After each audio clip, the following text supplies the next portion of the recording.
Yeah, it's a good Saturday morning to Vin. But Vin, how are you this morning? I'm well, Randy. I'm doing extremely well. It's a milder day here in Toronto. The sun is out. We're above zero and snow in the forecast, and the sidewalks are safer to walk. Yes, it seems as though spring is around the corner, Randy. Yeah, they said that the guy came out, he did a little peeping around. He saw a shadow? I think he dashed back in or something like that. So what that says is that spring is going to be sometime soon? Sometime soon, possibly. Oh, that's some good news. That's some good news. Thanks for being so empathetic and compassionate and caring for us out here, Randy. Yeah, I am, because I want to get you out of the deep freeze. Well, I don't know. From one frying pot into the fire, I don't know where to go from here. I hear you. I hear you. How are you doing? Doing great. As I said, got up on Thursday morning and felt that I needed to do some work on myself. It was Valentine's Day. Needed to give myself a Valentine's gift. So I took a walk from Rockies to the beach at Villa, did a little running up and down. Can't do too much running on the beaches yet. I'm getting there. And had to walk back in after having a CSAP and feeling good. Got a good feeling. Way to go, man. Keep going. Yeah, I got a good feeling. To the next level. Mm-hmm. It's worth it. And yes, I was looking forward to Thursday night to share the love night on Valentine's night, but things didn't go.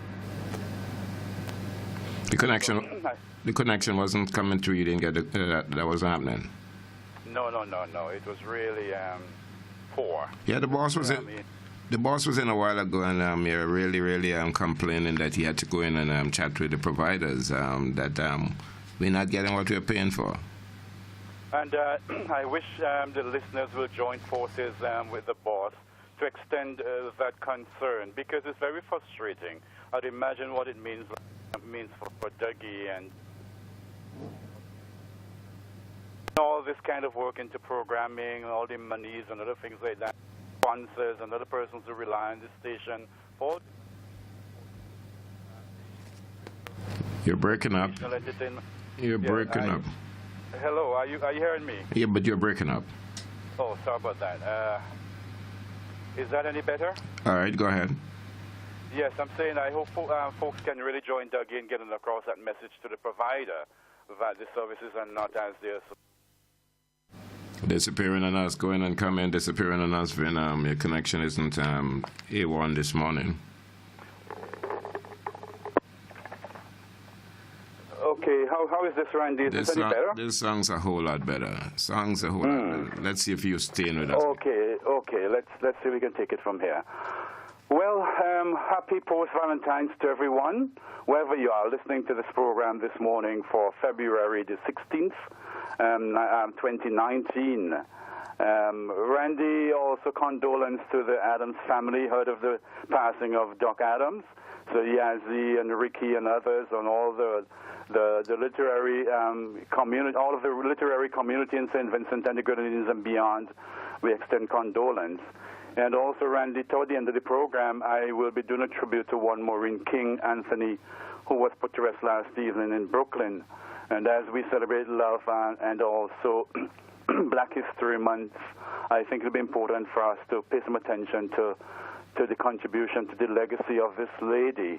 I have with me, and I'll pass it on, I'll forward it to Monty after the program, a tribute that was written by Cheryl Ann Mason on behalf of the SBG Diaspora Committee of New York, Incorporated, and I want to share that with our listeners this morning as regards Maureen King Anthony.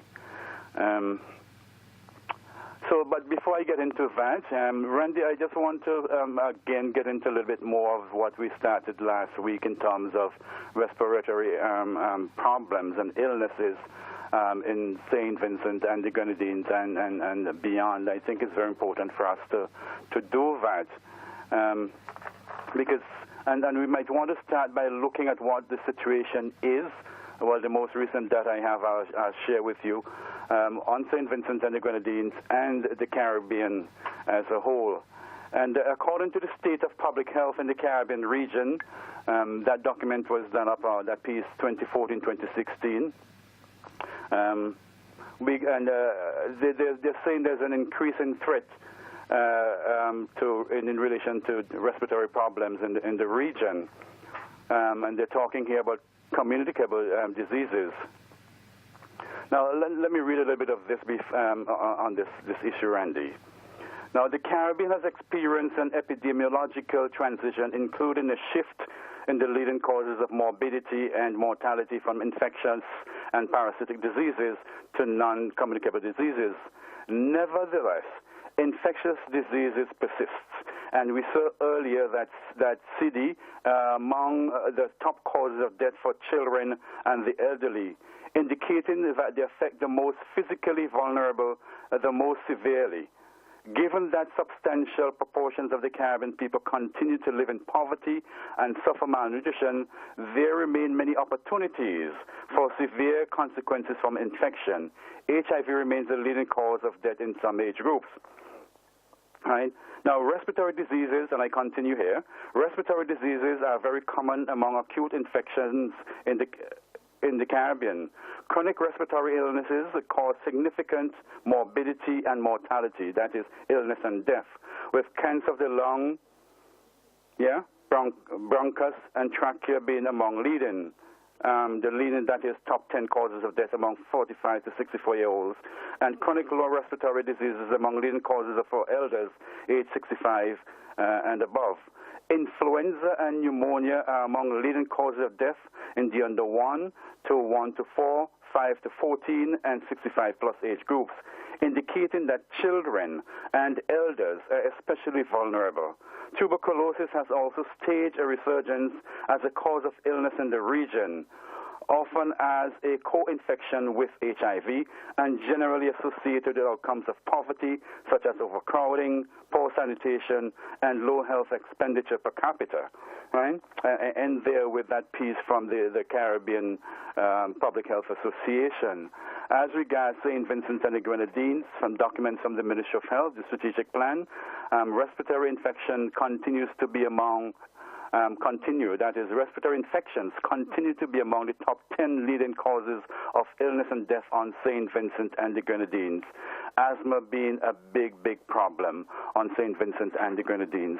So, Randy, I wanted to set it up that way, to let us know that we are having problems in the region as regards respiratory problems. And we probably have not been paying enough attention to them, hence the reason why I've decided to do this series on these problems, especially we'll talk about the resurgence of tuberculosis, the problem with influenza, colds, and other things that are affecting people, affecting production, and things like that in the region. So I'll be getting into more of that. I will get into the anatomy and physiology of the upper respiratory tract, airways next week. I think it's important to do so that we can understand why things happen the way they happen, Randy. So I'll end with that piece today for as regards the healthy vibes. But like I said earlier on, given the time factor, I really want to pay a tribute to Maureen King Anthony as a piece that was prepared by Cheryl Ann Mason on behalf of the SVG Diaspora Committee of New York, and it's entitled Maureen King Anthony, A Quiet Warrior. Before you do that piece, give us a little info on Maureen so that the friends who are listening would know her contribution. Oh, Maureen King? Yeah. Right, that's what I'm going to do. I'm going to read the piece that was written by her. Okay. So it's included in all of this. But what I can say up front, Randy, is that I knew Maureen years ago, one of those persons who broke grounds on St. Vincent and the Grenadines. I remember as the very first female to go around in the trade and business, driving a van, going from shop to shop, store to store, selling, trading, with merchants across St. Vincent and the Grenadines at a time when women were not associated. It was not the kind of thing that women folk did then on St. Vincent and the Grenadines. And I always saw that big smile on her. As a matter of fact, she was very dear to the family. Her daughter, when she came to Boston to attend Simmons College, she spent the whole orientation with us and all of that, and we were there supporting her while she was in Boston.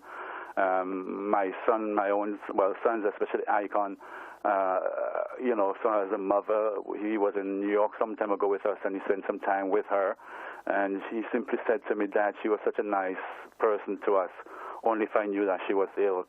My godson, Larry Huggins out there in New York as well, very close again, like a son to her, said she was the mother of mothers. And, and I know many people remember Maureen. So I'll read a piece here, Randy, for our listeners, and I'll pass it on to you via Monty. Maureen King Anthony, A Quiet Warrior, by Cheryl Ann Mason on behalf of the SVG Diaspora Committee of New York. Without a shadow of doubt, the SVG Diaspora Committee of New York, and by extension the Vincentian Diaspora and SVG, have lost yet another of its foremost community warriors. Maureen King Anthony, who succumbed to a short battle with cancer on February the 8th, 2019, will leave a void that will not be easily filled. Maureen was born on the beautiful island of St. Vincent and the Grenadines in the village of Diamonds in 1960. She migrated to the United States over 3 decades ago in the 1980s and built a successful career in early childhood education. Maureen founded 2 daycares in Bronxville and Bushwick and served as executive director of traditional educational centers until her untimely demise. She is a self-published author and had the good fortune of seeing her first book come to fruition with an author's proof copy delivered to her on her most recent birthday in January 2019. Maureen held an associate's degree in human services, bachelor's in liberal arts, and master's degree in TESOL, teaching English to speakers of other languages. She worked with victim services for a while before founding her daycare centers that now provide exceptional services to over 300 children and their families and provides jobs to over 30 people. She worked quietly, supporting numerous initiatives, and was especially fond of anything that supported the healthy growth and development of children and young people. She was a pioneer in the realm of early childhood education in the Caribbean and African American communities. She mentored numerous youth and supported many families. Among those impacted by her mentorship is current Minister of Agriculture in St. Vincent and the Grenadines, Saboto Caesar, who will deliver the eulogy at her homegoing service on Friday, February 15, 2019. Her long-standing commitment and loyalty to the community is evident throughout the work she did. Maureen was deeply rooted in the community, serving as a member of Community Board 17 for over 5 years. Also, along with other colleagues in the early childhood community, they founded the Private Child Care Owners Coalition, of which she was president. She was also co-chair of the Bushwick Community Partnership Program. In 2017, she also ran a formidable race for a seat in the 41st City Council District in the Democratic primary. In the Vincentian community, she contributed to numerous initiatives, including support for Friends of Argyle International Airport fundraising group, support for Dynamite Calisto 10 judging, support for children's Christmas parties, and food donations to the elderly, to name a few. She would often talk about her strong belief in the power of the community, which was grounded in her experiences with community elders like Oscar Allen, Erling Horn, and Simon Green. Maureen was not confined by labels or definitions, so although she could be called a Pan-Africanist, she also took on the Japanese name Mitsu, which means to shine or reflect. What she reflected was pure light and love. She was also a foundation member of the St. Vincent and the Grenadines Diaspora Committee of New York, of which she was integral in the successful implementation of numerous activities, including a diaspora conference in 2012 and the institutionalization of the celebration of International Migrants Day in St. Vincent and the Grenadines with the observance of Diaspora Week. She spearheaded these celebrations, and under her leadership, The week included church services, development tours, diaspora 9 mornings, a sip and chat, and a beach lime. It was through Maureen's dedication that one of the first tours by returning Vincentian nationals was arranged to the construction site of the Argyle International Airport. Most recently, even the late stages of her life in November 2018, she arranged for the shipment of about 10 barrels to be sent to St. Vincent and the Grenadines to be used for children's Christmas parties in her home village of Diamonds, and in Tramuka, where her husband Michael Anthony was born. The shipment also included items for food basket distribution to the elderly in Rose Hall, which is a community adopted by the Diaspora Committee through its partnership with the Rose Hall Cultural and Development Organization. It is truly with sad hearts that we join in mourning the loss of our dear sister, comrade and friend Maureen King Anthony.